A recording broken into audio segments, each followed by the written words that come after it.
Hello everybody and welcome to Mortal Kombat Gold for the Sega Dreamcast.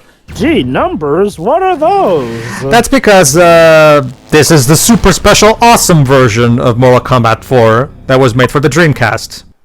And yes, so why did they rename it? So it's the one no one played, gotcha. To make clear that it's supposed to be a super special awesome version. Now I know what you're gonna say when they make one. Yeah, Eurocom made this. Well, it was Avalanche Software made trilogy, so I guess so. Was the disc actually, had a golden color at the very least? Yeah, my guess is Joe, but like I've told you in trilogy, I guess the term definitive edition hadn't been coined yet, so.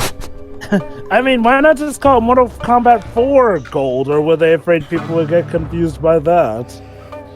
Okay, so the Dreamcast version actually does have extra characters. They even have their own new endings and everything. Unfortunately, Jova Persona 4 Golden wasn't out yet before people had the common sense to do that. Sure. Unfortunately, not every one of the new characters has an ending. So, but hey, at the very least, pick up your own. But hey, at the very least, this is the first. Well, it's a trilogy. Didn't trilogy have? I'll have to look it up. This is one of the first. Goro's back. Yeah, this is his first time being back since Mortal Kombat 1. Mm-hmm. So there's that. Basically, these are cheats that you can unlock, easy endings, and by easy endings they mean the only person you fight in the arcade mode is Shinnok, and then you get to see the ending right away. Remind me, did this game come out before or after Trilogy did? After. Well, obviously, I mean. It was also the first time the series actually propelled in. All right, so here's the intro.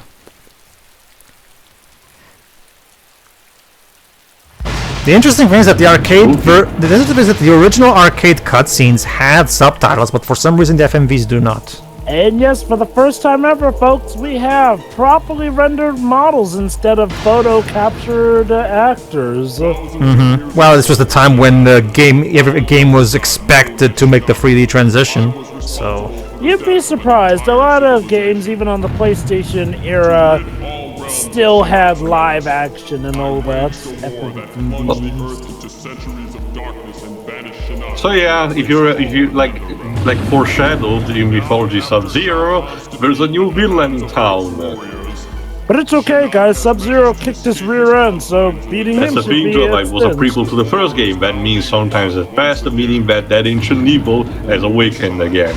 See, if Castlevania's taught me anything, it's simple. Wait for it to awaken, then beat the crap out of it. So that's the rinse repeat. So that's the basic story. There's an Elder God Shinnok who's an even bigger asshole than the other Elder Gods, and he decided to take. Oh, here's Goro's. The half-human dragons to the Shen Song's protector in the first tournament. Goro took the Mortal Kombat title from the original Kung Lao, only to have it won by him 99 generations later by Lao's ancestor, Liu Kang. Seeking revenge, the Shao Khan prince has returned from the Outworld to crush Liu Kang in Mortal Kombat. So basically, seeking revenge against Liu Kang. You look better for somebody who was dead. Not that matters, because he will never even meet Liu Kang anywhere in the fourth tournament. In fact, it's Kung Lao he meets, not Liu Kang. So whatever. The combat feeder allows you to not only check the characters' bios, but also check their endings. But we're not going to check the endings right now. For now, let's just stick to the bios. Cyrex is finally rescued from his desert prison by the Lin Kuei from Mortal Kombat 3. Haha. The physical damage sustained while in the desert was relatively easy to repair, but Cyrex seems very different from when he first set out on his original assassination mission against Sub-Zero. Only time will tell how well Cyrex has overcome his ordeal. And he blew up. That's one of his moves, dude. So. Self-destruct. Yes, actually. Yeah. Yes, actually. Yeah, how did you play Pokemon? Reborn in the Netherrealm and servant to Shinnok since her rebirth, Belina finds that the coming battle gives her a chance to both escape her fearful servitude to Shinnok and avenge her own death. Knowing Kitana will fight for Edenia, Melina ensures an easy escape route is left as she moves into battle with Shinnok. So yeah, Melina wasn't in the original Mortal Kombat 4. She was added into this gold version. Along with Cyrex and a bunch of others. As Quan-Chi's forces leave her realm of Edenia to battle Raiden and his forces, Kitana manages to escape the remaining guards surprisingly easily. She thinks little of her escape and moves quickly into the battle against Shinnok and Quan-Chi. Edenia's future depends on her success. So yeah, Kitana is once again trying to save Edenia, because the poor realm that can't catch a break. Alright, and now Kung Lao. Many believe that Kung Lao had died from injuries suffered during the final fight against Shao Khan. In fact, he had merely turned to a new life without violence and in reverence to his ancestral beliefs. As news of Shinnok's threat reaches Kung Lao together with the apparent return of Goro, Kung Lao returns once more to challenge his ancestor's killer. We'll get back to this. Alright, and now Reptile. Baraka.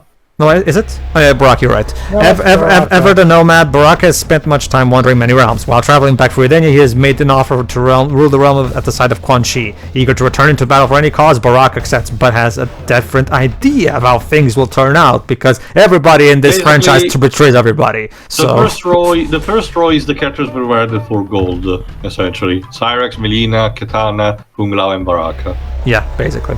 After her journey into the Outworld and Shao Kahn's near destruction of Earth, Sonya becomes a member of Earth's own Outworld investigation agency. Her first mission leads her to join Liu Kang in his quest to aid the troubled Thunder God Raiden. She must believe long enough to warn her government of the new menace brought on by Quan-Chi, who was of course the villain we met in mythologies. Alright, and now Jax. When Sonya disappears while tracking the last living member of the Black Dragon, Major Jackson Briggs heads after her. He soon finds that Sonya's mission had led her into a battle with the forces of an evil Elder God, aka Shinnok. This is a battle they must win or their own world will crumble at the hands of Shinnok. Yeah, very good. Alright, and now next bio is for Liu Kang, our protagonist. Still the immortal champion of Mortal Kombat, Liu Kang finds himself venturing into the realm of Edenia to rescue the Princess Katana from the vile clutches of Quan-Chi. Unsuccessful in his mission, Liu returns to Earth and mounts an effort to bring together Earth's greatest warriors. He does it this time not only to free Katana's homeworld, but also to assist his mentor. What? Hey guys, stop me if you heard this before. A video game protagonist has to go and rescue a princess. That is true. Don Nikage. Yeah, basically. Anyway, after Shao Kahn's defeat, Cage's sword is free to leave to a higher place. From the heavens, he observes his friends once again engaged in battle. When he learns of the war waged against the other gods by Shinnok, Cage seeks out Raiden to help him restore his deceased soul and join Liu Kang in his quest. Once again, Johnny Cage finds himself fighting again with the other Earthrealm warriors. So yeah, Johnny Cage... Raiden revived Johnny Cage. There you go. The man literally went to heaven, but his job wasn't done yet. After Shao Kahn's defeat at the hands of Earth's fighters, Sub-Zero's warrior clan known as the Lin Kuei is disbanded. But with the new threat brought on by Quan-Chi, the Ice Warrior once again dons the familiar costume once worn by his brother, the original Sub-Zero. He also holds secrets passed on to him by his sibling, secrets that basically will allow him to, you know, defeat Shinnok. Pity Johnny Cage was revived in the second movie. Alright, Reiko, new character. Once a general in Shinnok's armies, Reiko leads the forces of darkness into the battle against the Elder Gods. Once killed during that onslaught, he resurfaces and joins the battle against Earth's forces. Reiko is a new character that will never return, as far as I know, after this, if I remember correctly. Here's an even lamer one. Jarek, her replacement for Kano. Believed to be the last member of Kano's clan, the Black Dragon, Jarek is hunted down by Special Forces Agent Sonya Blade for crimes against humanity. With the emergence of a much greater evil, Sonya focuses her strength on the new menacing Quan-Chi. Jarek now finds himself fighting alongside Sonya and Earth's warriors, basically.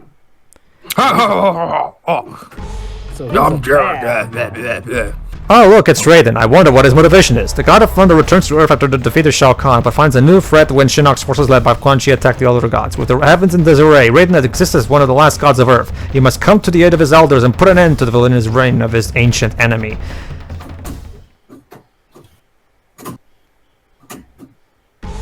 Yeah, exactly. And now here's another new kind of an evil version of Katana of sorts. As the daughter of Edenia's ambassador to New Realms, Tanya invites a group of refugees fleeing their own world into the safety of Edenia. But soon after Queen Sindel allows them through the portal, she learns that one of the warriors is none other than the banished Elder God Shinnok. The portal leads into the pits of the Netherrealm itself, and the once free realm of Edenia is now at the mercy of Shinnok. Yet another character that will never return because she's lame and bland. Tanya actually... Killjoy. Tanya actually, no, I think she appeared in the PS2 trilogy in some fashion. At the very you're right. Oh god, in hopes of gaining Scorpion as a new ally in the war against the gods, Quan-Chi makes the dead ninja an offer he cannot refuse, life. In exchange for his services as a warrior against the elders, Scorpion accepts, but hides his under ulterior motives. I hate Scorpion in this game because they completely got his characterization wrong in this game, but I'll get into it when we get to his ending. Okay. I'll just say this. I also think Scorpion's Revenge was their way of doing this one better, too. Let's just say, it's whatever. A former member of the White Lotus Society, Kai learned his skills from the great masters throughout Asia. He journeyed to the Far East after meeting his friend and ally Liu Kang in America. Now they reunite to assist Raiden in his battle with Shinnok, another bland character that will most likely never return. I'm starting to notice a running pattern. Yeah, Mortal Kombat 4 is... Mortal Kombat 4... Yeah. Are not really... Anyway, go on, sorry. A general in Shinnok's army of darkness, Reptile once again belonged to an extinct race of reptilian creatures. Yeah, we already know this. He was banished in another realm for committing genocide against several species. Responsible for the death of millions, Reptile is a dangerous ally to the forces of evil, as he always is. No, duh. Alright, and the next one is... Oh, Shinnok, our villain. Let's see. There you go, now that looks less ridiculous. Banished to the Netherrealm for crimes committed against other fellow gods, Shinnok is freed from his confines by Quan-Chi. With the aid of a traitor, he then is able to overtake the realm of Edenia. From there, he wages a war against the other gods, and all has a chance to enact revenge against the god who banished him, Raiden. Dun, dun, dun. But not against Sub-Zero, mind you. Mm-hmm. I guess because Sub-Zero's dead. Fujin, better known as the God of Wind, Fujin joins Raiden as one of the last surviving gods of Earth. Their counterparts were defeated in a war of the heavens between Shinnok's forces and the other gods. He now prepares for the final battle between the forces of light and Shinnok's hell-spawned warriors of darkness. Fujin is Raiden's brother. He's the God of Wind. Mm-hmm. Yep. Alright, and now here's the villain we introduced in the previous game, Quan-Chi. Quan-Chi, yay. A free-roaming sorcerer, powerful in the black arts, Quan-Chi uses his abilities to free the now evil Elder God Shinnok from his confines in the Netherrealm. In exchange for his services, Shinnok has granted Quan-Chi the position of arch-sorcerer of his new, now expanded realm. So basically, he's the Shang Tsung to Shinnok's Shao Khan, basically. Basically. Alright, and that's about it. Let's check out Sector's bio. Sector is one of the unlockable. Even suspicious of the effects of Sarek's prolonged exile in the desert, the Lin Kuei are forced to send him in since their forces are vastly reduced. In the guise of fighting alongside his Lin Kuei comrade, Sector's orders are to watch and report on Cyrex. Sector's reports will decide whether this is the last mission. So basically making sure that Cyrex does not betray us. That's his basic mission. Alright, and now with that, the bios out of the way, time to actually get into the actual game. Sub Pedro. Yes. What do you think of my theory that the movie Scorpion's Revenge was sort of a way to try and redeem Scorpion's plot in this particular game? Because, I mean, think of the please drink some water. Stay hydrated. No, it's drink some water. Yeah, don't worry, I'm fine. I just need to take a breather. So yeah, maybe Jova, maybe. Yeah, once again, Liu Kang wins the 4th tournament canonically, so we're gonna play as him once again. But yeah, Jova, like you also were mentioning, most of the new characters introduced in MK4 did not stick around that much aside from Quan-Chi and Shinnok. The others, well, Fujin had a minor popularity, but that's pretty much it. Yeah, wasn't Tanya in Mortal Kombat 10? She wasn't playable. Yes, she was DLC actually. She appears in the story. You don't actually get to fight her, thankfully, because otherwise it would have meant that she was actually playable from the start. No, my bad. No, yeah, she still appears in the story, but she's actually playable via DLC. Yes, Whips? These graphics are actually pretty okay by Dreamcast standards. Yeah, they look more pixelated in the PS1, but yeah, they took advantage of the Dreamcast's power to really make them look nicer. Although, despite every couple of, like you mentioned, a couple of blank characters, this game contains, as we will see later, both my favorite fatality and my favorite ending in all of the franchise. So also, I think I played this game on my really old PC back in the day. I think it was this one anyway. It's the one where if you fail, you have 10 seconds seeing your character falling down a pit, and if you don't press continue in time, they hit the menace spikes. But there is also a staple since the early games. One thing about Mortal Kombat 4, you can tell Ed Boon was trying to really try to do a proper 3D translation of what the previous games were, much like Metal Gear Solid was trying its best to translate Metal Gear 2. He was, well, but he did the usual thing. There you go, the stage fatality.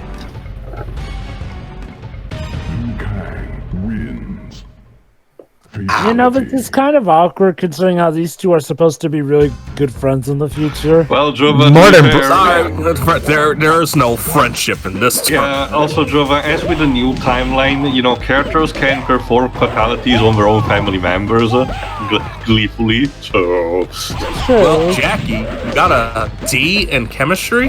Well, time for a fatality. Sure. That's on dark comedy, but also Dweebs, be glad that you didn't play instead the Game Boy port of this game done by Digital Eclipse, because it's atrocious even to look at look it up right now. So is it worse than Mortal Kombat I'll actually give you a link, Dweebs, that's like that, because... Is it worse than the Toy Story game on Game Boy? Yes, it's one of the worst Game Boy games ever made. Oh my god, I was watching my friend play that a few days ago. The Toy Story Game Boy was like, oh. Yes, Pedro? Fortunately, Digital Eclipse went on to do better things. But anyway, the primary innovation that Mortal Kombat 4 brings to the table is weapons. You can actually use weapons that are present in the stage to fight. This will later become its own...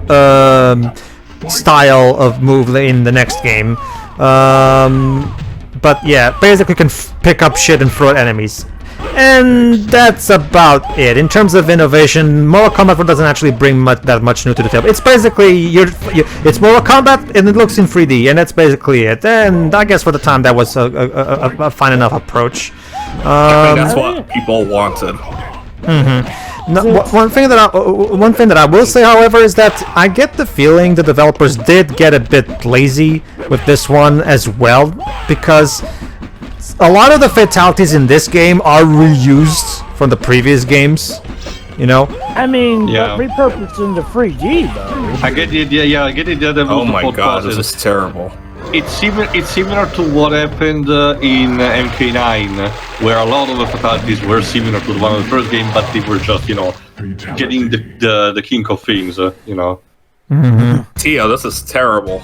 The Game Boy Color version, yes, it is. It really is. Gee, no one, practically every one of these games that came out in circumstances were, but okay. The basic idea of Mortal Kombat. Pedro, you have to cover this version. No, Dej, no. Anyway, go on, Pedro. He did Sub-Zero. Dej, we can talk about this another time. Go on, Pedro. Yeah, the basic... Wow, T really wants to protect Pedro there. Anyway, you were saying, Pedro? The basic idea is that the plot is literally Shinnok wants to take over the world because he's mean, and yeah, we need to stop him. So basically, yeah, it boils down to the same thing. However, however, unlike mythologies, this is a fighting game, so it's much more much more acceptable that it has a simple plot, at least for now. And of course, Quan-Chi has aligned himself with Shinnok. Hey, Goro. So nothing can stop this deadly alliance. All right. Even though the so-called quote-unquote revenge is does not show up in a cutscene, we get at the very least an actual fight of sorts. So let's see if Goro can. And yes, Goro still has the dragon drop. There you go. Oof. So is this game still bullshit hard like the others, or? No. This game actually, this new version at least, because this version, the difficulty selection in this game actually makes a difference, unlike some of the other ones. So no, you cannot. If you put the game on very easy, the game actually is indeed very easy. So you'll be fine. Just so what mode did you play this on? Very easy. And you still got wrecked by Goro and that. It's Goro. Goro is actually one of the tougher characters. So, alright. So yeah, that's the basic gist of it. You can play with weapons, and that's really it. As you can see, Liu Kang still has his flying kick move. You can also do the bicycle. Yeah, pretty much everything checks out here. Like, it's literally the same stuff we've been playing, just with 3D graphics. Which I just experimenting with the 3D. To be a bit fair to this game, I get the feeling that the reason a lot of it does like just this but brought into 3D was because of how arduous the process that a 2D to 3D transition could be. And when I say 2D to 3D, I mean like, well, the rendering and everything here and there. Like, I mean, sure, nowadays something like this would be more of a sense, but back then, having to generate an entire 3D arena, seeing as how there is technically an entire arena that you can swivel around in here, in addition to rendering all the characters moves in 3D without just, recording an actor now, that could take up a bit. So I'm willing to excuse the warts of this game as like, you know, Sure. growing pains and whatnot. And it helps that unlike a lot of other franchises, they did continue to improve from here. Oh, don't worry about that, Joe. I do not have the heart to even dislike this game. Why? Because of the endings. I assure you. No. There you go. Speaking of that. Yeah, Shinnok just explodes into a Well, so did Shao Khan, kind of. Yeah, pretty much. So Shinnok's menace is over. You are the supreme champion of Mortal Kombat. again. Meanwhile, Shao Khan has submitted lawyer papers to sue Shinnok. Listen to Liu Kang's monologue. Later on, he's gonna say something to Kitana. That's just pay attention. Pay attention.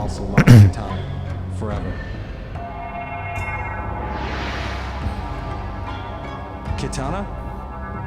Yes, Liu Kang. It is. Hold on. But I thought you were gonna lick. With Shinnok's destruction, you acknowledge. What? Wait. You thought she was. You thought she was gonna live. What? Knowing Liu that Kang? you survived is all that I need. As heir to the throne of my realm, I offer you the chance to rule at my side. Oh. As King of Edenia, forever. I cannot accept your offer. I belong here on Earth as champion. Can you be a bit more excited than Liu Kang? I wish I'm you sorry, well. but Teo, but this is 90s voice acting, and we cannot, for the life of us, actually give a crap. There were plenty of 90s voice actors that Princess gave Kitana. plenty of a crap. Alright, so yeah, that was Liu Kang's ending. Ever being the pure hero, he refuses a life of sex, so he can stay here and protect us. Thanks, Liu Kang. Now, the interesting thing about this is that for this game, most of these endings are connected with each other, as in some of them are alternate timeline versions of others, you know, or some of them are like a series of events where you see one piece of it, This is another, a then clever another. way of doing the credits. Mm-hmm. Also, Liu Kang was like, "Well, you were busy having sex. I was studying the Dragon Fist." he would be that type of guy to say that. Who had Yeah, it better so- though? What? Who had it better? Liu Kang, I guess. No. He has it worse because he dies in the next game, Ah. and then gets transformed into a zombie. Yeah. And then the continuity gets rebooted, and then he dies and becomes Zombie again. Revenant, not sorry. sort of They use the zombie. new term Revenant. a rebel. No. And then he becomes a god. But yeah, And- a lot of people like to joke about that line that Liu Kang said, but I thought you were gonna lick, and then he gets into what? Licks? Lick what? Yeah, I thought it was going to say lick. Yeah, a lot of that's the thing too. Wait, we're gonna see the arcade version with subtitles. There you go. And Liu Kang in this game is voiced by Joshua Y. Sui. Let me see. all right, so Dun, dun. let's check out some fatalities. Fujin. This game does crossbow. not. This game does not have babalities, friendships, or even brutalities. It's just fatalities. So Ed Boon decided to go back to basics for this one. You know, if it weren't for the supposedly different plot, I'd consider this kind of more like a glorified remake of the first game, Wait, did they honestly. pull out my leg just then? Oh, no. It's Quan-Chi. Yeah, even- It's Quan-Chi that pulls your leg, literally. Even Jarek's fatalities are a bit lame because he recycles the one of Kano. Yeah, But again, he's even lamer. basically, yeah. Which makes you wonder, why didn't they just bring Kano into it? I guess they wanted to have like, oh, he's a totally new character. He justifies the new title. I don't know. Well, and there you go. Jack's fatality ripping another person's arms, just like in Mortal Kombat 2. There you go. Pah. There you go. It's literally both of his MK2 fatalities. So, can you come up with some new ones? But with 5th gen graphics. I guess. Like, was this actually the Dreamcast was 6th gen, was it? True, but the game dates back to the previous gen before the Dreamcast. There you go. It first released on the PS. Johnny's famous uppercut. It first released on arcade, PS1, and Nintendo 64. The Dreamcast version came later.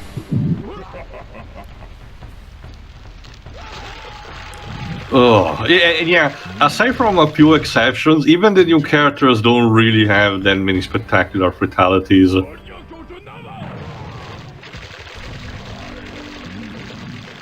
Moving on. Fatality. Actually, I like this one. God damn it, Liu Kang, you split all over this blood all over the screen. Oh, here you go. Here's Taylor's favorite. Here we go, my favorite.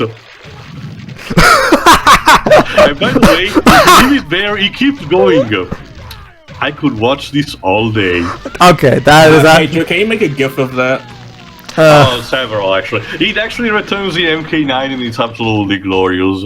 Yeah, like that Quan-Chi's fatality is gold. That was kind of lame, Raiden. Sorry. What? How even, Reiko? You're asking for logic in Mortal Kombat fatalities. This is a bit better, again, with the gajillion shurikens, but...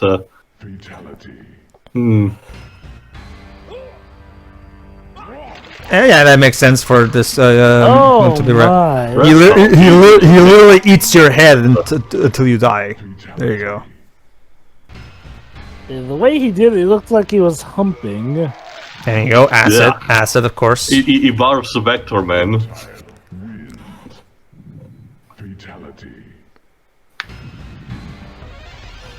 Of course. Classic. Toasty. Yep. Toasty 3D. That's not. Yeah, but that's another thing. Once again, then Forden returns to say his trademark lines, and sometimes when you do that fatality in this game, he will, instead of just saying toasty like he did in the previous games, he will say toasty 3D. And yeah, that's Shinnok's power, summoning skeletal hands. Yes. It literally pops your head like a cork. It's like Lord Zed in the Mighty Morphin Power Rangers movie game. Pa. But where did the rest of the mask go? Let's give Jarek a big hand. There you go. Sonya's kisses. They Well, do this that. time it doesn't set me on fire. Oh! Ooh, that's the split of doom.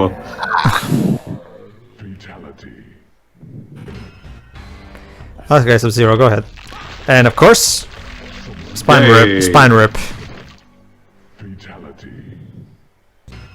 This time with the head. And Oh.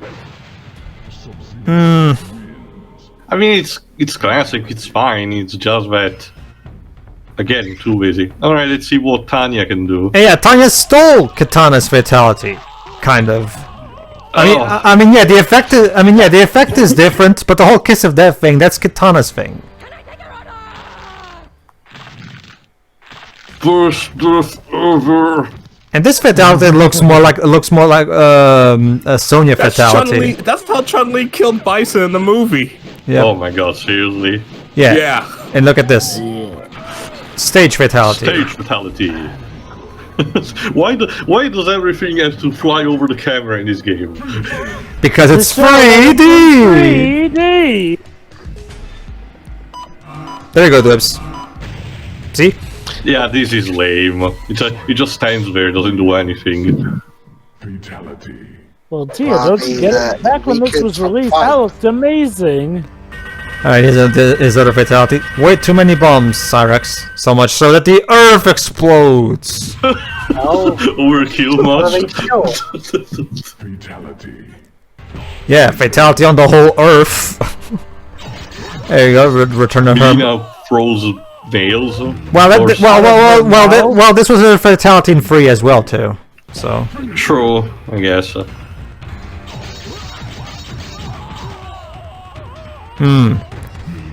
This game has a fetish for impaling people with sharp objects.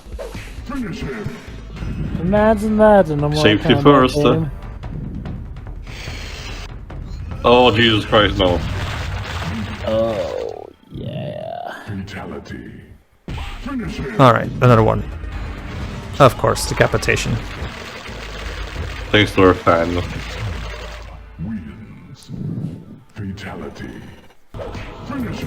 Alright, gee, I wonder what Kung Lao's gonna do. Yeah, okay. Yay! And pose.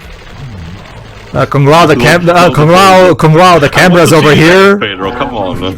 Yeah, nice. That's a bit better, but we might as well just add this to fatality and another one, replacing the previous one. Yeah. Alright, Baraka. Another decapitation fatality. But hey, and look at that, we get the creepy forest in 3D! It's a great Deku tree! Yeah, the angry cousin. By the way, that Baraka. is a surprisingly clean fatality, honestly. Mm-hmm. And done by Baraka of all people. Don't stay! In 3D. Literally. Fatality. Finish him. And now... There you go. That's one way to compartmentalize. Fatality. Alright, so in the next part, we'll finish off the fatalities, and we'll see all the endings, both the FMV versions of this for the consoles, and the original arcade endings, and prepare yourselves, ladies and gentlemen, because yeah, this is gonna be a doozy. See ya.